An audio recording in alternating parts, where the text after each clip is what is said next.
Hi there. This video is for section 1.2. It's about defining and writing linear equations. So many of you are familiar with y equals mx plus b, or perhaps a similar, model for linear equations. But we want to actually know what is the characteristic of a linear equation, how can you identify it, and what does the m and the b and whatever actually mean. So first of all, we want to understand what the definition of linear is. The definition of linear is that you have a constant rate of change.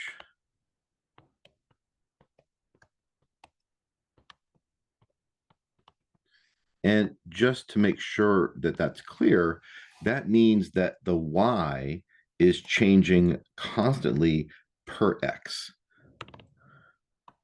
So y is increasing or decreasing, changing by the same amount per 1x. You can't skip around the x's if you're trying to calculate the rate. The rate is going to be divided by how much you're moving in the x direction. And you may recognize delta y, the change in y, how much y is changing, making sure that it's over 1 by dividing by that amount in x. If you're just going by ones, it doesn't change anything. But if you're skipping by twos or threes, then you're calculating the per 1x change. So that's why it's delta y over delta x. It's a measurement of how y is changing. So let's look at some examples here in part A. The first table here, I have just x going by ones, 1, 2, 3, 4.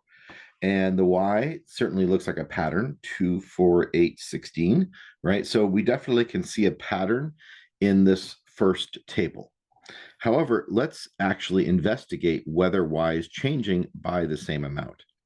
So I can take a couple of points. It doesn't really matter. I'll just take the first two. And how much does y change by here? Well, y changes by 2 because it goes from 2 to 4. And how much does x change? Well, we already said x changes by 1. So our delta y over delta x is just going to be 2 over 1, which is 2. Let's pick some other points. I could pick these 2 points right here. I could pick the first point and the last point. But just for ease here, I'll just choose the second 2 points, but don't think that you have to choose them in order in any way. Let's compute the change in y per x. Y went from 8 to 16, which is a change of 8. And again, it was over a change with x being 1 from 3 to 4, and this is 8. So even though there's a very distinctive pattern here, this is not linear because there's not a constant rate of change. So this is not linear. At this point, feel free to pause this video and see if you can identify which of the following 3 tables are linear. All right, well, hopefully you had a chance to pause the video and try that. I think it's really important for people to try things and not just watch things. It's a much better improvement in terms of learning and retention. So let's look at the same strategy for each of these. Here we have y going from 2 to 5. I'm just going to mark here from 2 to 5 is a change of 3.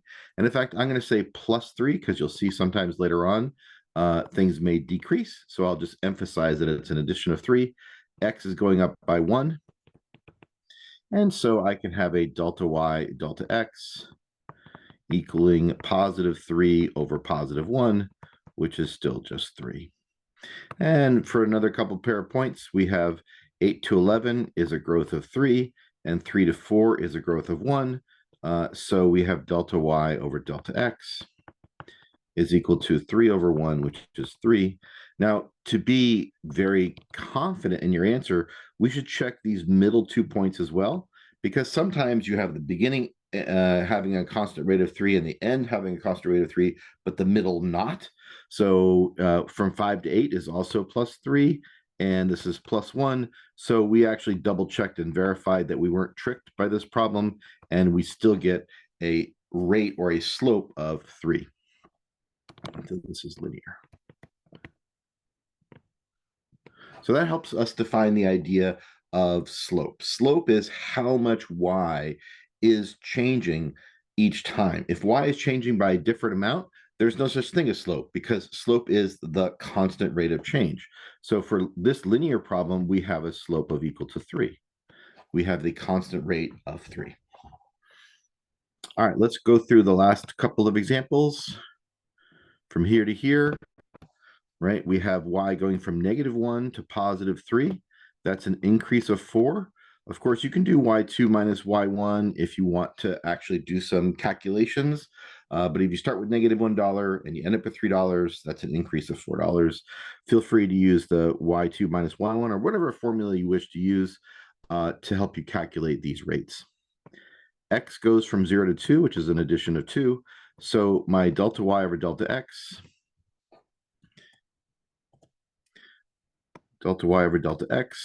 would be +4 over +2, which is 2.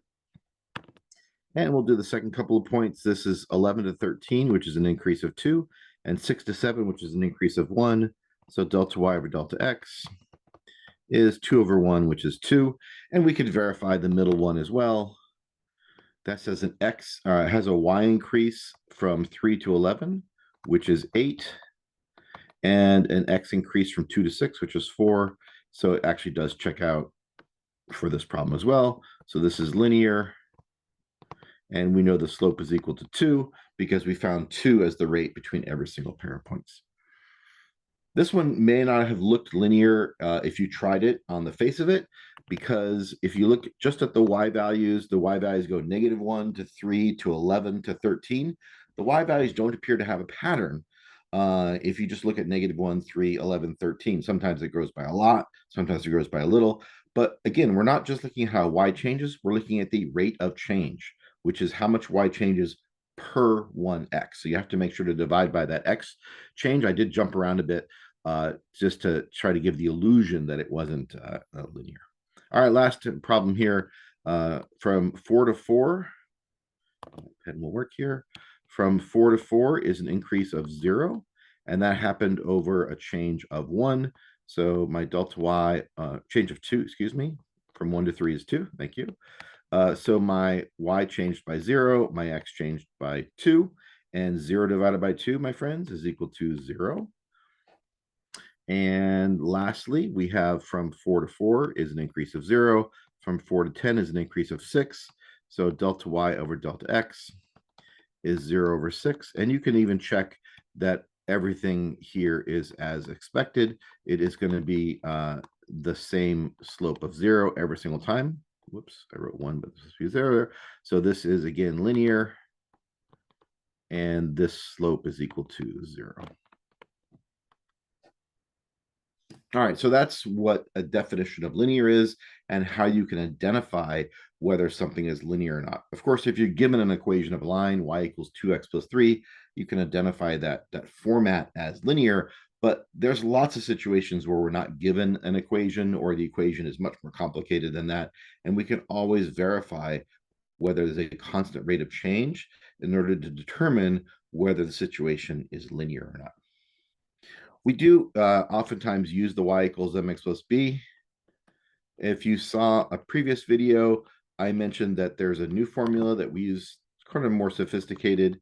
We use this in calculus primarily, and I did a demonstration of how that works previously. This is basically the same idea, but it doesn't have a plus b. It doesn't have the b number here. It has a x1, y1. X1, y1 is any point in the, put myself up here. X1, y1 is any point on the line. So that's a point, is any point on the line. And the reason why I wanted to mention this briefly is because b is called the y-intercept. And just to review, to make sure people know what the y-intercept is, that is the point where x equals 0. Some people call it the starting point. If you think of a grid, with an xy axis on it, When X is 0, you're somewhere on the Y-axis. So this point right here would have an X value of 0 and a Y value of whatever it is, 1 or 2 or whatever that Y value is. So that's the idea of the Y-intercept. It's the starting point on the Y-axis. It specifically is the point when X equals 0. All right, well, let's look at a little word problem here. Jim gets an entry-level job that pays $14.75 per hour and is promised a wage increase of 51 cents every 3 months of employment. Write an equation for his hourly wage as a function of the number of months he has been employed. All right, so whenever you're actually working with a problem and you're asked to, graph it or make a table, or in this case, make an equation, you really want to be carefully defining what the X and the Y, what the variables represent. And there's a big tip off in the sentence, the last sentence, where it actually has a questioning statement. It says, write an equation, right, which we know. It says, for his hourly wage as a function of, these are the magic words in math, number of months he has been employed. So whenever you see the magic words a function of, and sometimes they say in terms of, so let me turn this to green, a function of, or you see in terms of, they'll switch it up a little bit, but it'll be one of these two expressions. You immediately know what the X and the Y are going to stand for in your problem, the input and the output, right? We know that the thing that comes before this expression is always the output. So in this case, hourly wage comes before the expression, a function of, so that has to be the Y. And the thing that comes afterwards, number of months he has been employed, has got to be the X. So it clearly identifies from the way the grammar works what is X and what is Y. So X is number of months.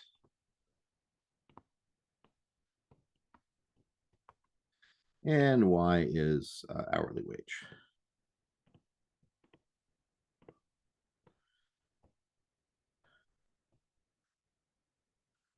I've seen people like do a problem like this and try to find like how much money they take, like their accumulated salary or take home pay.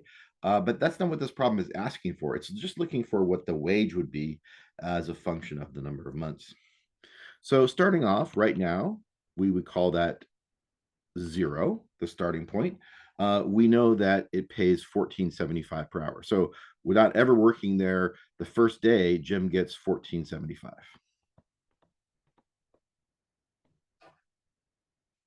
And so what happens here? Well, we know that Jim gets a raise every 3 months.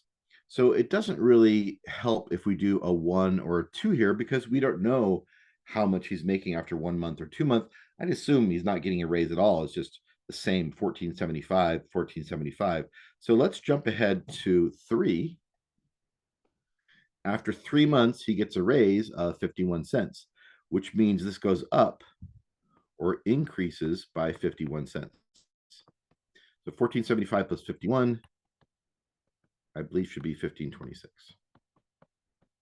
And this increase in 3 months period doesn't just happen once, it happens every 3 months. So another 3 months later on, another 3 months later on, then we go up another 51 cents. So that would be $15, and 51 added to 26, I think, is 77. And this continues on as long as Jim is employed or until they change the contract. From this demonstration and from our previous discussion, you might realize that this situation is linear because Y is changing by 51 cents every 3 months. It is a constant change of Y per X. If you want to know what that exact constant change in Y per X is, you would have to divide by the 3, because remember, our rate, which is also called our slope, would be how much Y changes, 51 cents, divided by the X. So we get a per 1X. So we divide it by 3. 51 cents divided by 3 is 17 cents per month. So on average, he's getting a 17 cents per month increase. Doesn't necessarily mean that every month he's getting 17 cents. It just means on average. We call this the average rate of change. We get 17 cents. But if we were trying to write an equation, we could say, well, we get this thing right here, y equals mx plus b. And we get the slope of 17. And the b, if you remember, is the value of y, which is up here a little bit, the value of y where the point is 0. So we know what the y-intercept is. That's the point where x equals 0. That's right here, 1475.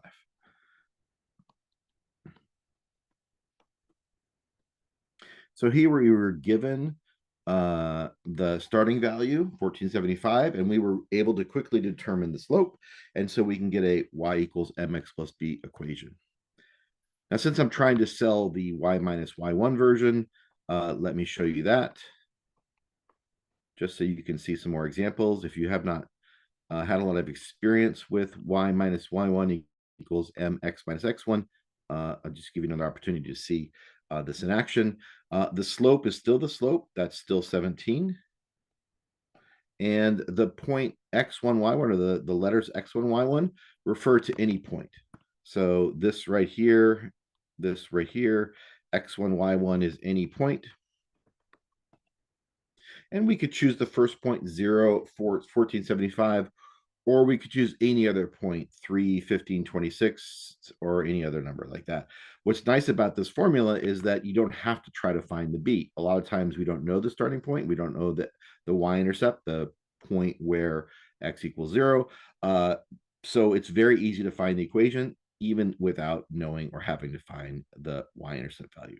Make sure to put the y in the y place and the x in the x place. So if I'm using this first point, then the y value is 1475, and the x value is 0. Now it is considered bad manners. Oops, I need equals in here. It's considered bad manners to leave or to not have y by itself. So I'm going to put the 1475 on the other side, just by adding it to both sides. And then it's nice that we can simplify this because we can distribute quite easily. 14 or 17 times 0 is just 0. So this ends up being, after you simplify it, 0.17x plus 1475, since the rest of it multiplied to be 0 and doesn't affect our answer. So we actually get the same result either way. In this particular problem, the y minus y1 version, the point slope version, required more steps, but that typically isn't the case, certainly with more complicated problems. Now, I have a little aside here about linear functions. People have seen line equations and slope and such for quite some number of years in their math career. But truth be told, linear functions are the most important type of function in calculus, more important than sine and cosine, more important than x squared equations, more important than exponential e to the x or log equations. It is by far the most important function in calculus. In chapter 3, we're going to see the real sort of idea behind calculus. The big idea behind calculus is that no matter what kind of curvy shape you have, even if it's a strange curvy shape, if you zoom in on any portion of that graph, if I take any portion of this graph and I imagine like a microscope or some mirror where I can look in, if I zoom in real close, that's going to look something like that. And if I zoom in again, take my device that increases the size of things, it's going to look more and more like a straight line. If we zoom in enough, everything looks like a straight line.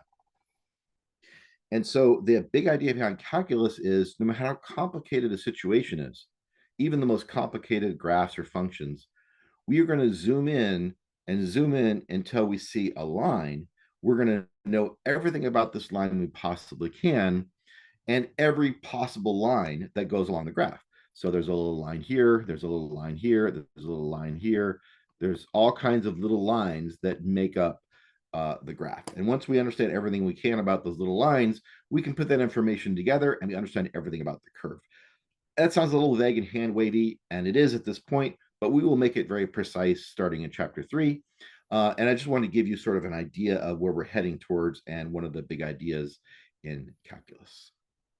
All right, well, hopefully this video was useful to you. I did try to demonstrate what we mean by linear, how we know something is linear, and then actually to determine whether things were linear and find an actual equation of a linear relationship. Please reach out if you have any questions, and I hope you have a nice day.